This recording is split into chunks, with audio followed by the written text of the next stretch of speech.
Oke, saya akan menjelaskan tentang latar belakangnya Kerajaan Dharmanagara. Lokasi dan kerajaannya. Kerajaan Dharmanagara merupakan kerajaan Hindu tertua kedua setelah Kerajaan Kodai. Kerajaan Dharmanagara merupakan kerajaan yang berkuasa di wilayah barat Pulau Jawa pada abad ke-4 sehingga 7 Masehi. Kerajaan Dharmanagara berhasil dari kata Tarum, nama sungai membelah Jawa Barat yang sekarang bernama Sungai Citarum, dan negara atau kerajaan. B. Kondisi politiknya. Berdirinya Kerajaan Dharmanagara. Berdirinya Kerajaan Dharmanagara masih dipertanyakan oleh para ahli sejarah. Satu-satunya sumber sejarah yang secara lengkap membahas mengenai kerajaan Dharmanagara adalah naskah Wangsakerta. Naskah Wangsakerta tersebut masing menjadi perdebatan di antara para sejarawan tentang keaslian isinya. Menurut naskah Wangsakerta, pada abad ke-4 Masehi, pulau dan beberapa wilayah Nusantara lainnya didatangi oleh sejumlah pengungsi dari India yang mencari perlindungan akibat persetujuan dari raja yang berkuasa di Jawa Barat, di barat Jawa. Di Warman, 8 raja Saruta, maka Padiwadaman membuka pemukiman baru di dekat Sungai Citarum. 10 tahun kemudian, desa ini banyak didatangi oleh penduduk dari desa lain sehingga desa menjadi besar. Yang kedua, kejayaan Kerajaan Tarumanagara. Kerajaan Tarumanagara mencapai puncak kejayaan ketika dipimpin oleh Purnawarman. Di masa kepemerintahan Purnawarman, luas Kerajaan Tarumanagara diperluas dengan menaklukkan kerajaan-kerajaan yang berada di sekitarnya. Tercatat luas Kerajaan Tarumanagara hampir sama dengan luas daerah Jawa Barat sekarang. Yang ketiga, keruntuhan Kerajaan Tarumanagara. Raja ke-12 Tarumanagara, Linggawarman, memiliki dua orang putri-putri pertamanya, bernama Dewi Manasih, yang kemudian menikah dengan Tarusbawa dan Soba Kencana, yang kemudian menjadi istri Daputa yang Sri Jayansa. Pendiri kerajaan Sriwijaya. Kepemimpinan Kerajaan Tarumanagara selanjutnya jatuh pada suami Manasih, yaitu Tarusbawa.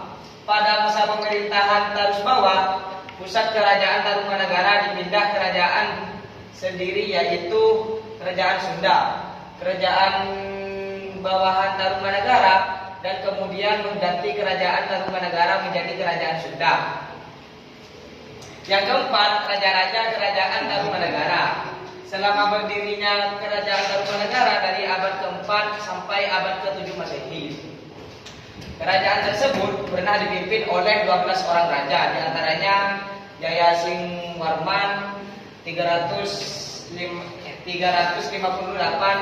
sampai 382 Masehi, Darmayawarman 382 sampai 395 Masehi, Candrawarman 515 sampai 535 Masehi, Suryawarman 535 sampai 561 Masehi, Kertawarman 561 sampai 628 Masehi, Sudawarman 628 sampai 639 Masehi, Hariwang Sawarman 600. Sumber sejarah. Kerajaan Tarumanagara banyak meninggalkan bukti sejarah. Di antaranya ditemukan 7 buah prasasti, yaitu yang pertama Prasasti Jarunerum yang ditemukan di Ciampea, Bogor. Pada prasasti tersebut terdapat ukiran laba-laba dan tapak kaki serta puisi beraksara Pallawa dan berbahasa Sanskerta. Puisi tersebut berbunyi kedua, jejak telapak kaki yang seperti telapak kaki Wisnu ini kepunyaan raja dunia yang gagah, berani dan termasyhur, Purnawarman, penguasa Tarumanagara. Yang kedua, prasasti Pasri Koleangga yang ditemukan di perkebunan jambu.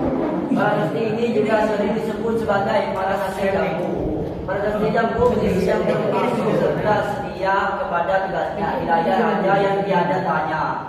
Bersama Sri Purnawarman Purnawarman yang memerintah Taruma serta baju perisainya tidak dapat ditembus oleh panah musuhnya. Kepunyaannya lah kedua jejak telapak kaki ini yang selalu berhasil menghancurkan benteng musuh yang selalu menghadiahkan jamuan kehormatan pada mereka yang setia kepadanya, tetapi merupakan duri bagi musuh-musuhnya. Yang ketiga, prasasti kebun opi yang ditemukan kampung Muara Hilir, Cibung Ular. Ini prasasti kebun opi yakni ada dua kaki gajah yang disamakan dengan tapak kaki gajah Airawati. Gajah kendaraan Dewa Wisnu. Sedangkan prasasti jamur berisi tentang kegagahan Raja Purnawarma. Yang keempat, prasasti tubuh yang ditemukan di daerah Tugu, Jakarta. Yang kelima, prasasti pasir api yang ditemukan di daerah Pasir Awi, Bogor. Yang keenam, prasasti Muara Cianten yang juga ditemukan di Bogor. Yang ketujuh, prasasti Cidang Hayam atau Lebak yang ditemukan di kampung Lebak pinggir sungai. Cidang Hayam, bandinglah banteng prasasti Cidang Hayam berisi inilah tanda keperwiraan, keagungan dan keberanian yang sungguh-sungguhnya dari Raja Dunia yang mulia Purnawarman yang menjadi panji sekalian raja.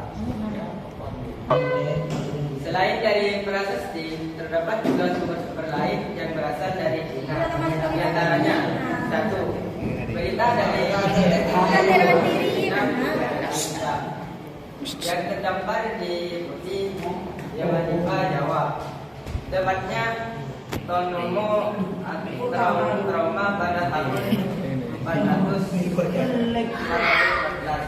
Dua, cerita dari yang ditanyakan bahwa pada tahun 528 dan 535 datang utusan dari negara trauma yang terletak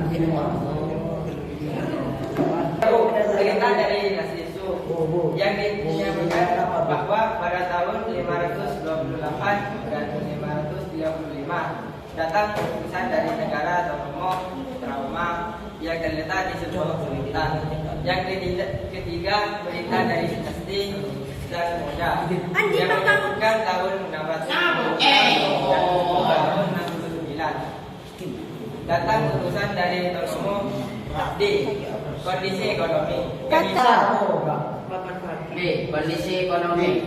Kehidupan perekonomian masyarakat kondisi ekonomi, kehidupan perekonomian masyarakat Taruman Nagara adalah pertanian dan pertambangan. Ini dapat diketahui dari isi prasasti tabu yakni tentang perbangunan atau pengadian saluran Gomati yang panjangnya 6.112 toba 12 km.